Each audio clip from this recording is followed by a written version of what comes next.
Well, hi everybody. So tonight I'm going to be doing a set of wheel spacers on the Crown Vic, and so I'm going to show you a before and after.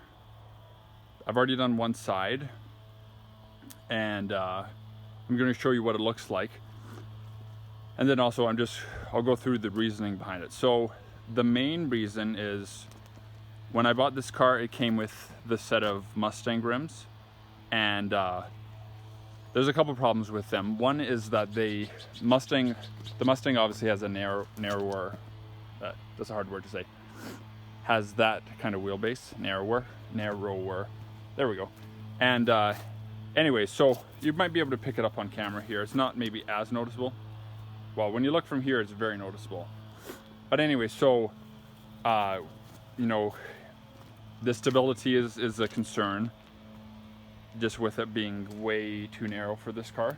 But then the other thing too is it's going to be hard to see, but at the front end I have clearance issues with the rubber, with the tire rubbing my sway bar, and also the upper ball joint literally has like 1/4 inch, not even, like 1/8 of an inch clearance. Like, it's very tight, and I don't know, it might be hard to see in there, it's kind of dark, but anyway, so yeah, it's very tight, and then also it just looks terrible. It looks really goofy. The front's not so bad, you know. The front, you know, had I not needed to get the extra clearance, I probably would almost leave the fronts, and but I really need the clearance. I can't turn completely, because if I can turn, but it rubs. So I can do a full turn, but it's a little bit hard. And then there's already wear marks, and I'm, you know, it's just inconvenient to always have to worry about not being able to turn as sharp as you need to. So anyways, so here is the side that I've done, and the front sticks out quite a bit. Now these are 2-inch wheel spacers, so if I was to do this over again, I would probably go with like a 1 inch, maybe 1.5 inches on the front, but it still looks good.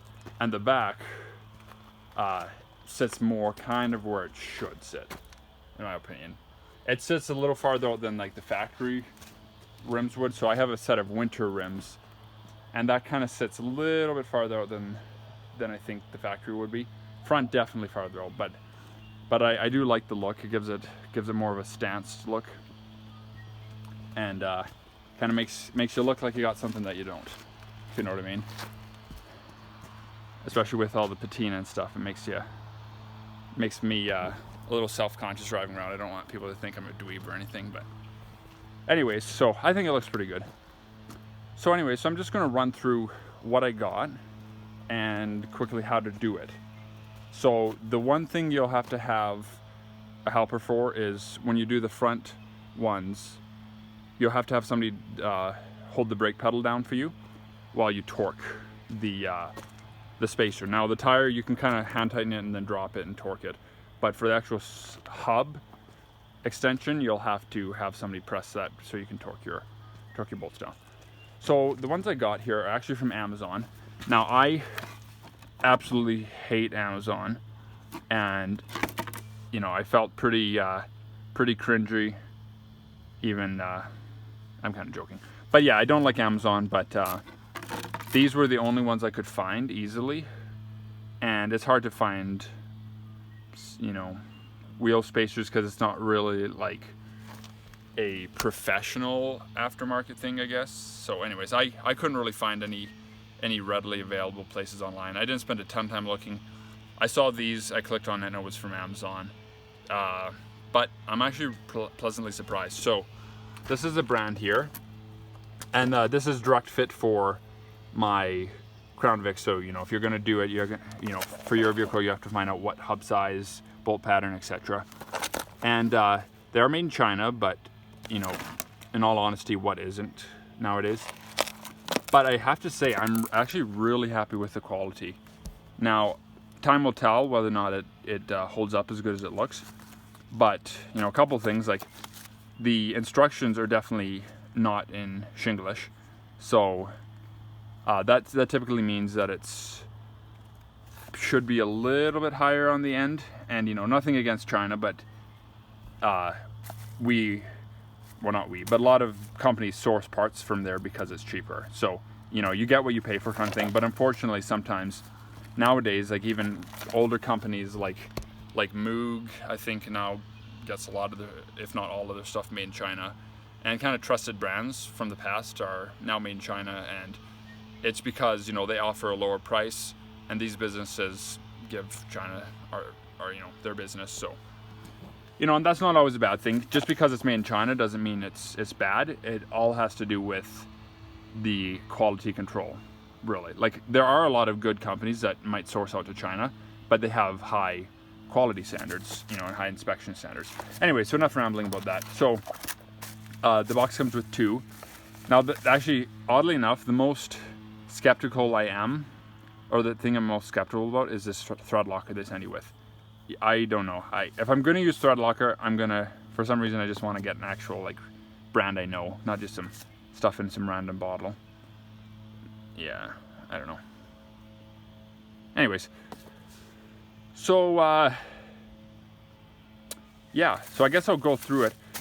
This is a hub-centric, and also the lugs are, both of the lugs, well, like, so okay, obviously the tires have your, these are 60-degree conical lug nuts, but also the holes that the hub goes mounts with are also conical. So I was really happy to see that.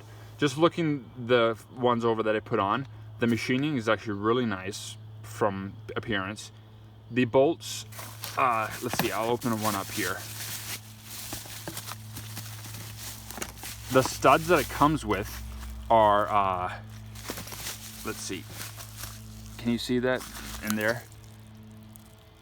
It says 12.9 T4, so 12.9 is supposed to be a high tensile strength bolt. Supposed to be. Now, whether or not these are actually what they say they are is another question. But if they are, that's good, because at least they bothered to, you know, at least pretend. So, anyways, but they torque nicely. So I do have a good feeling about them. You know, honestly, I'm pretty impressed. I'm really impressed with how precise the surface is. Like, it's a very good fit. The back is like snug. The fronts are a little looser, but still proper. I think it's just with the, you know, the taper on the hub, the car hub.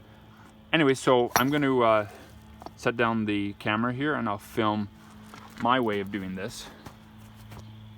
Okay, hopefully you can see there.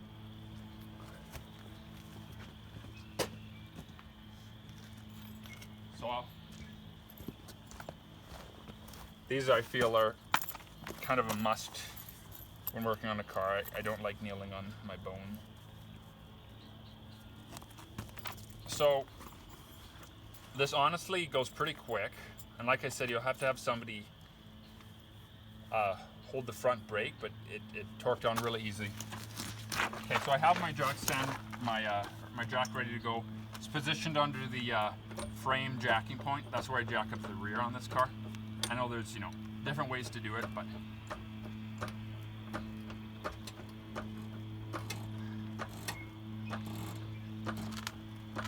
and then I like to just get it just so the wheel's off the ground, so it's easier to lift it on and off.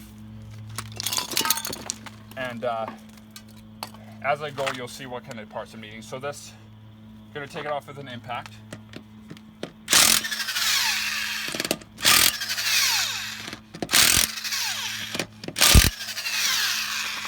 And then I have a lock and key on one of these, so.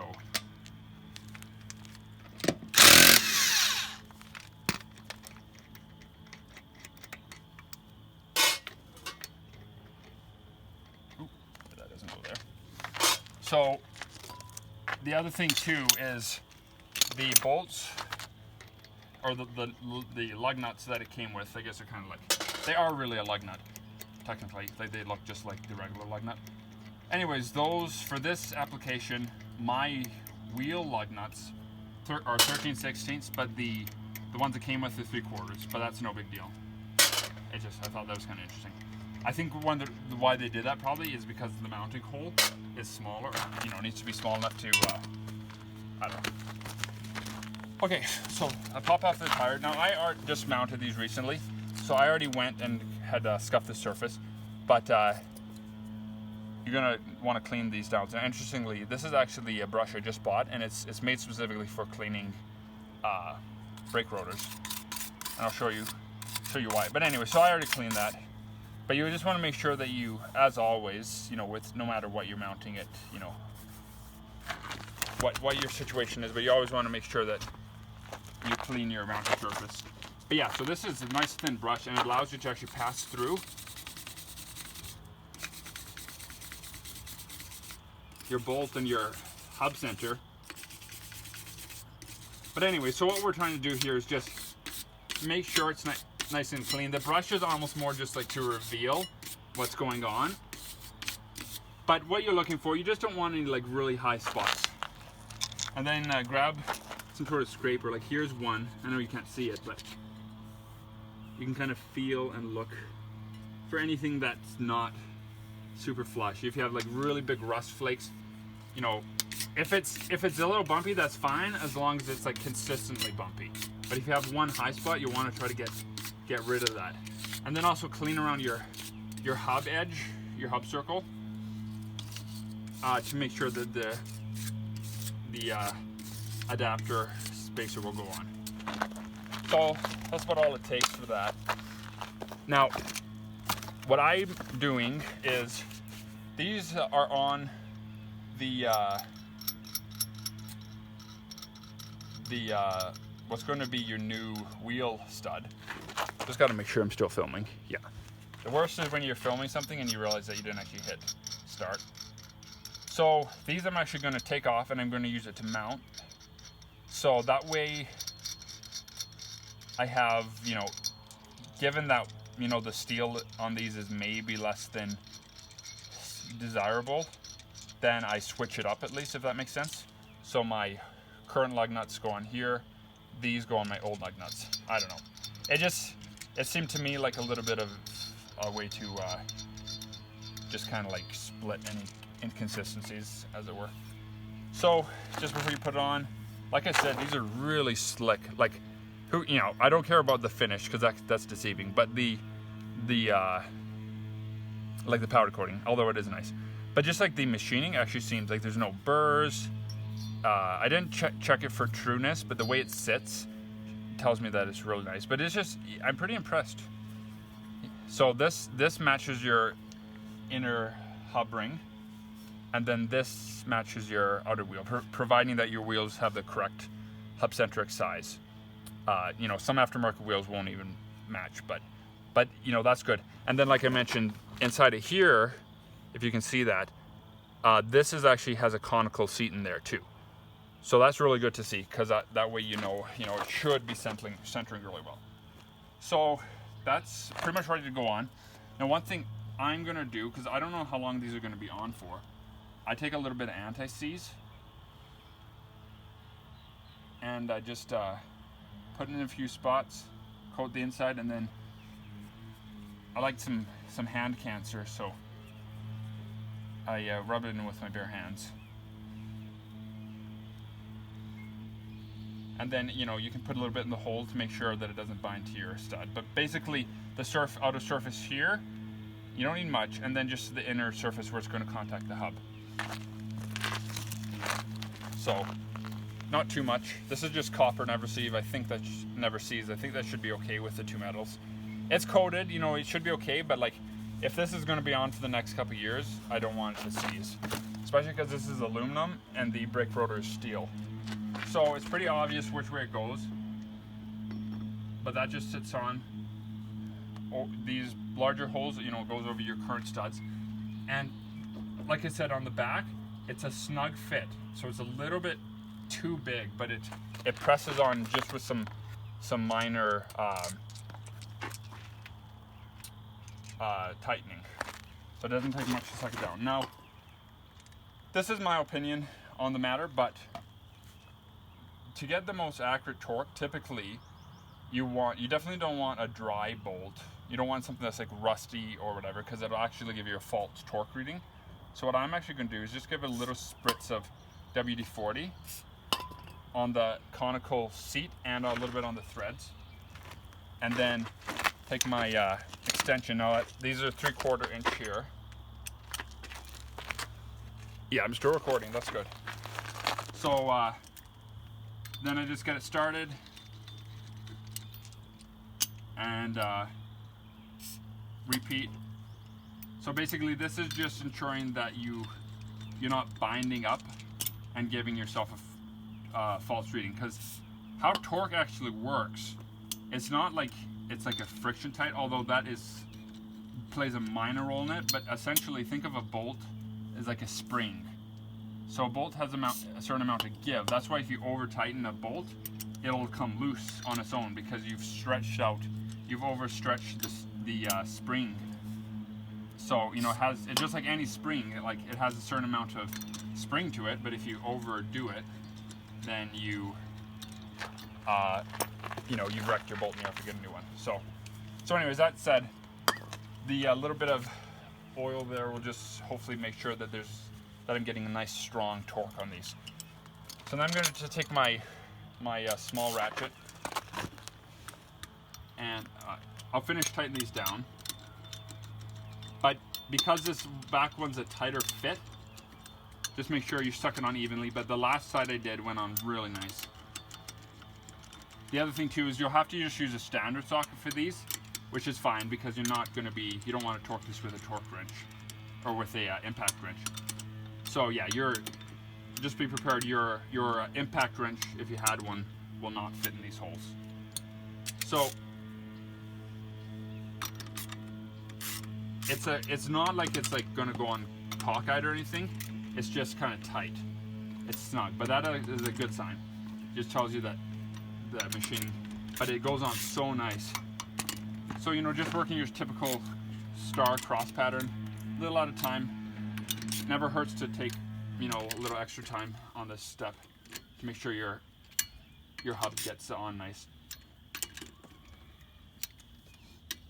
And then as it's going down, you can actually visually check and also feel with your fingers. So this one already seated, and I hardly put any, it's all the way down. I hardly put anything into it.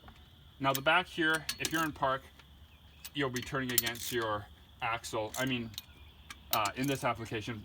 Now if you had like a rear wheel or front wheel drive vehicle, that would, you'd probably have to also get somebody to hold your brake. But this is a rear wheel drive car, so it's in park, so it holds itself.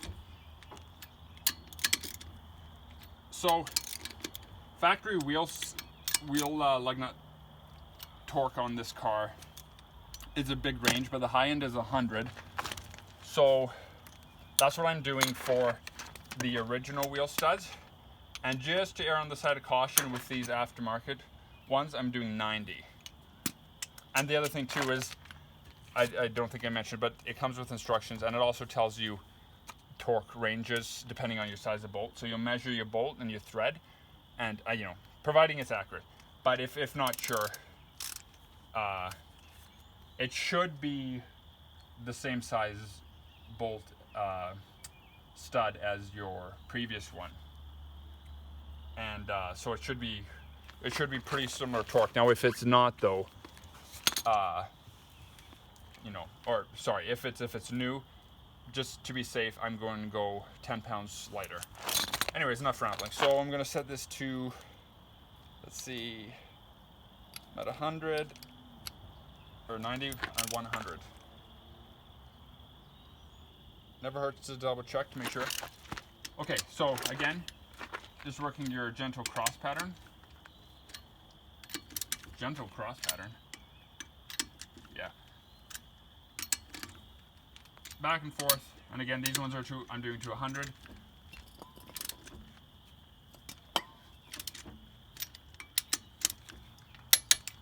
There we go. And yes, I am a double clicker.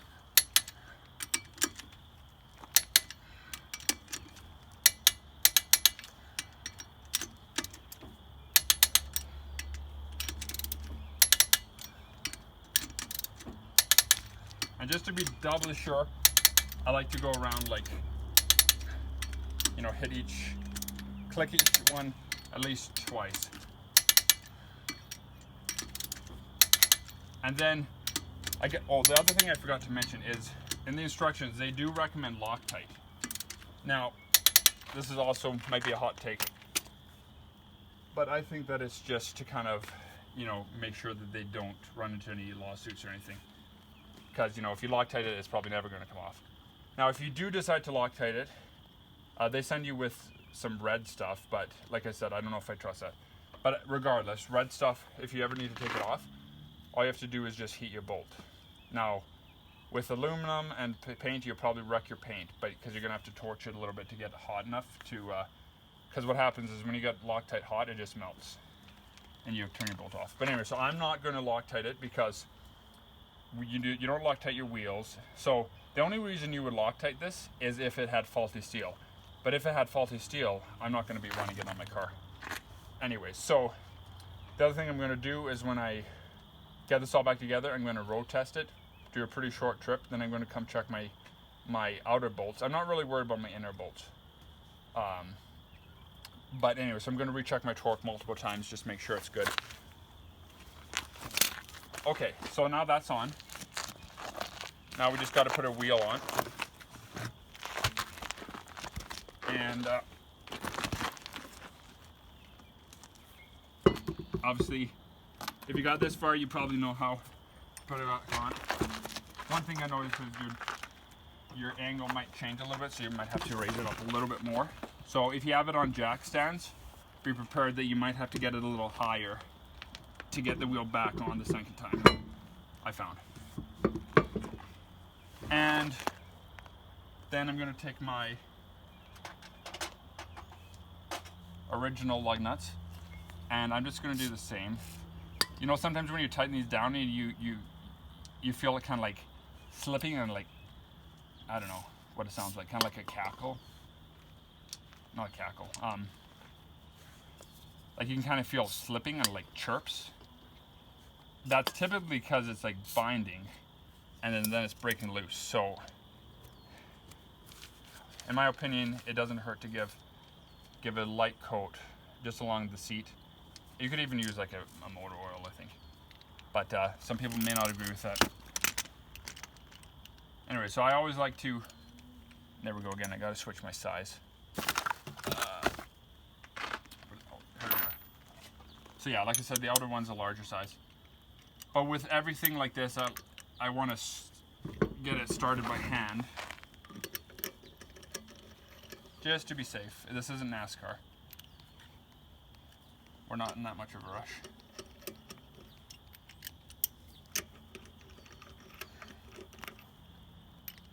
And then, this is also a good tire mounting practice. But you can rock it, and you can normally visually see where it sits. But so you want to kind of get it held against where it's going to go. And then tighten one down by hand, go to the other. Because what's happening is you need to go slow enough. And like, you don't necessarily have to go this slow, but what's happening is the seat's on the lug nut. If it's, it could be hub centric, but it most times is also conical, like lug centric. So the lug nuts have a taper that meets the taper inside of the wheel.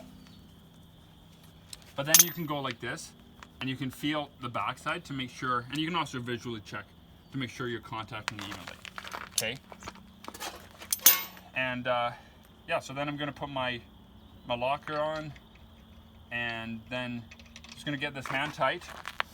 Then I always drop it down once I get it pretty tight. I'll even hit it real quick and gentle with the impact gun, then drop it down and torque it to spec. So like I said, these aftermarket ones I'm gonna do 10 pounds lighter for now at 90, because that felt pretty good. Like after you torque bolts a while, you kind of like get to feel like what it wants, kind of thing, and you know like if you start to go over. But anyways, all that to say, 90 seemed pretty good. Like that felt really good. So yeah, that's it. And